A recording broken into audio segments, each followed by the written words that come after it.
উম্মতকে আল্লাহ জিজ্ঞেস করবেন, এ নূহের উম্মতেরা, তোমাদের নবী নূহ কি দাওয়াত পৌঁছিয়েছে? নূহের উম্মত বলবে, না আল্লাহ, আমাদের কাছে কোনো সতর্ককারী আসে নাই, কোনো নবী টবি আসে নাই, কোনো দাওয়াতও আমরা পাই নাই, আপনারাও চিনি নাই, জান্নাতও চিনি নাই, জাহান্নামও চিনি নাই। নূহ আলাইহিস সালাম বিপদে পড়ে যাবেন।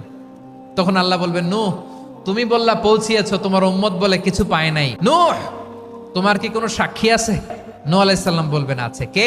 উম্মতে মুহাম্মাদি। তখন আমরা বলবো, আল্লাহ, আল্লাহর নবী নূহ আলাইহিস সালাম তিনি আপনি যা যা বলেছেন ঠিক তা তা তার উম্মতের কাছে পৌঁছে দিয়েছে।